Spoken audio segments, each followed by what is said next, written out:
Thousands of people of Haitian descent in the Dominican Republic are faced with a loss of basic rights and with expulsion. The problem was recently documented in a report by Human Rights Watch. Also keeping an eye on these developments is the Institute for Justice and Democracy in Haiti. We'd like to welcome from the Institute the Ella Baker Legal Fellow, Rodline Louijeune. Thank you very much for being with us, Rodline. Thank you for having me. First of all, talk about the background here. This isn't something that just started a few months ago. Well, the two nations definitely share a very rich and complicated history. Which is the Dominican Republic and Haiti. Yeah, Dominican Republic and Haiti both share a rich and complicated history. But more recently, in a 2010 decision of the Constitutional Court, the decision effectively took the citizenship of Haitians, Dominicans of Haitian descent and Haitian immigrants living in the DR were no longer effectively welcomed. Now, one of the things that we're hearing from some of the spokespersons from the Dominican government is they're trying to deal with the situation. They're trying to give people what we call in this country a pathway to citizenship. We're not really persecuting anybody. But you went to the Dominican Republic near the border of Haiti. What did you see a few weeks ago? Well, your question is actually very rich. First,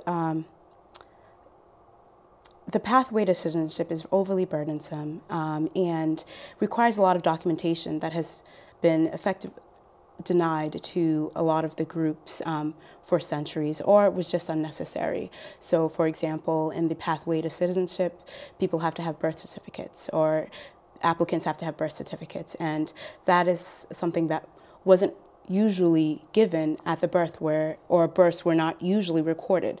So there's no way of getting that administrative burden in the context of the application. And we should make this clear. You're talking about people who were born in the Dominican Republic. They've lived there all their lives. Yes. Maybe they can't even speak Haitian Creole. Yes. So these are people who of Haitian descent, Dominicans of Haitian descent, who were born in the Dominican Republic, who have lived there all their lives, who many do not speak do not speak Creole or French. Their native tongue is Spanish, and they've never even been to Haiti in their lives. And so I was with a group of about 9 attorneys from the Institute, from IJDH and from Bureau des Avocats Internationaux. And we went to the checkpoint at Belladere, and what we saw there was people leaving a process that we've coined constructive expulsion, where some people were forcibly removed and others were leaving because they just didn't have the economic or administrative or social means of getting any of these applications through. Because the other thing is that when people do have some kind of documentation, well, how easy is it to get things straightened away once you have that? Oh, sorry. Well, we actually met quite a few people who had the registration cards that the Dominican government is giving to applicants, and they brought it out and they let us know that they did not feel that that would protect them when the militia came to town. And there have been documented examples of the militia or the local police going into towns of mostly Haitian and Dominican of Haitian descent, where people, like that lived, and the militia would go in and the police would go in and really threaten people with arson or death or worse. Talk about the numbers here. How many people of Haitian descent right now do you think are in some kind of danger because of this? The numbers vary, but 200,000 is about the number that has been thrown around the most. At the same time, and I know that we're talking about 2 neighboring small countries here by American standards, you're saying that 200,000 people, that's hardly a stampede of people that are going to overrun the country. So why is there, do you have any idea why there is this kind of almost, visceral kind of enforcement going on?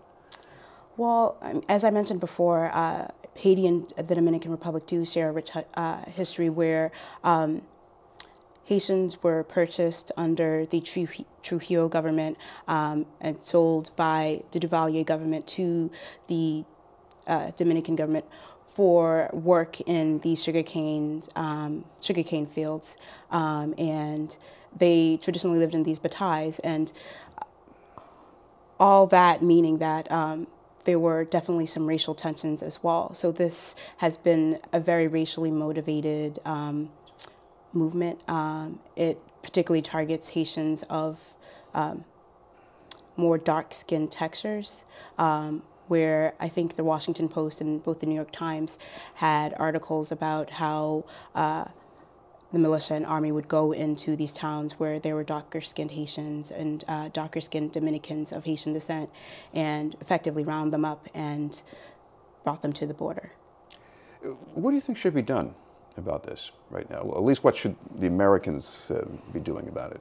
Well, I think there is a lot of opportunity to pressure the Dominican government to creating better policies, to creating better pathways to citizenship, or to at least legal residency, which is not an option that has been granted to a lot of these Dominicans of Haitian descent and Haitian immigrants living in the DR.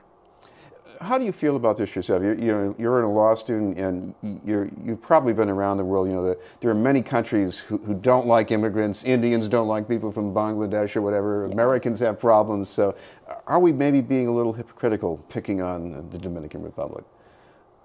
Actually, that's a very, very good question. I think when we talk about this issue, one of the major criticisms that we hear is that, well, a similar situation is going on in Texas right now.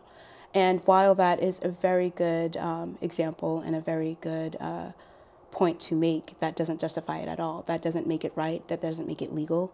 I think, I can't remember exactly which year, but the Inter-American Court on Human Rights has already said that this is illegal. Forcible expulsion and targeting people based on race is illegal. So, and of course, if they do get deported, they go to Haiti. What's it like? It's a really sad story. They're starting all over again. So when we went to the border, we saw that there were a lot of men who were returning to Haiti, some after being in DR for decades. And they were returning to Haiti to prepare for their families, to places that they hadn't been in decades, some of them to places where they didn't have any family, and being dropped off in city centers to really find their way. We should mention, if people want to keep tabs on what you're doing in the Institute, you have something that they can follow? Yes, IJDH has their website, ijdh.org. We also have a Twitter at IJDH. We also have a Facebook, Institute for Justice and Democracy in Haiti. So yeah, I think that covers it all. All right. Thank you very much for being with us. Thank you. Rodline, Louijeune, and we'll have more news in just a moment.